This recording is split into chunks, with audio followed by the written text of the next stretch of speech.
मला सांगा की आज जल्लोष तुम्ही करताय, वेगळं आरक्षण मिळालेलं आहे, ओबीसीना धक्का न लावता आरक्षण मिळाले, आपल्या पुढाकाराने आपण देखील काही सूचना केलेल्या आहेत? हे पहा, मला सर्वप्रथम मुख्यमंत्री महोदयांचं अभिनंदन करायचं आहे, कारण आमच्या मॅनिफेस्टोमध्ये आम्ही वेळोवेळी मराठा समाजाला शब्द दिला होता की मराठा समाजाला आरक्षण आम्ही देऊ, आणि आम्ही हे आरक्षणाचा निर्णय आम्ही शेवटी घेऊ शकलो, याचा मला आनंद आहे।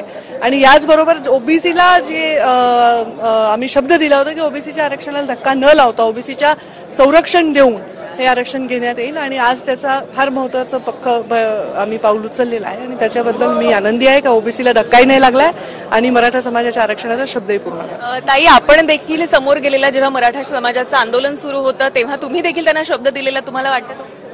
हो, मी त्यांना शब्द दिला होता, आणि अगदी मराठा समाजाच्या आंदोलनात जाऊन मी हे सांगितलं होतं की ओबीसीला धक्का न लावता तुमच्या आंदोलनाला आणि आरक्षणाच्या तुमच्या मागणीला आमचा पाठिंबा आहे। वेळोवेळी आम्ही त्यामध्ये भूमिका स्पष्ट केली होती, आणि त्यामुळे आज हे जे निर्णय राज्य शासनाने घेतलाय, मुख्यमंत्र्यांचं अभिनंदन करायला पाहिजे की दोन्ही वर्गाला म्हणजे त्याच्यामध्ये समाधान देण्यामध्ये आज आम्हाला यश मिळालं। ताई, विरोधक असं देखील म्हणतात की आता हे टिकेल किती, कोर्टात जर कोणी गेलं तर हे कायद्यामध्ये टिकेल किती, हा देखील प्रश्न आहे का?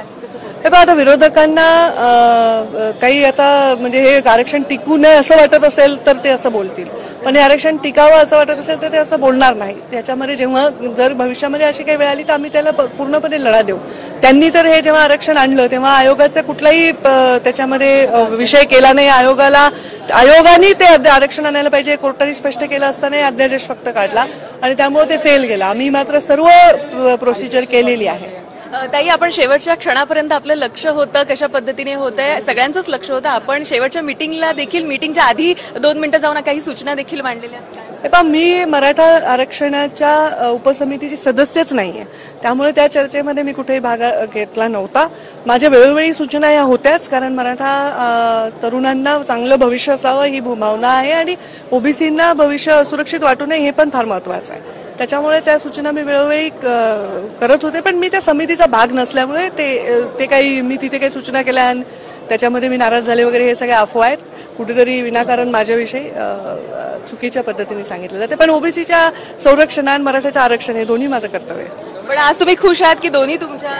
हो, येस, ओबीसीला न धक्का लावता मराठा समाजाला आरक्षण दिलंय हे मला आनंदाची गोष्ट वाटते। धन्यवाद ताई टीव्ही9शी बोलल्याबद्दल। तर आपण पाहतोय पंकजा मुंडे यांनी सांगितलेलं आहे की ओबीसीच्या आरक्षणाला धक्का न लावता मराठा समाजाला आरक्षण मिळालेलं आहे, याचं त्यांनी स्वागत केलंय। वारंवार त्या सूचना ह्या करत होत्या, आणि आपण पाहतोय की त्यांनी आनंद व्यक्त केलेला आहे की यावेळी मराठ्यांना आरक्षण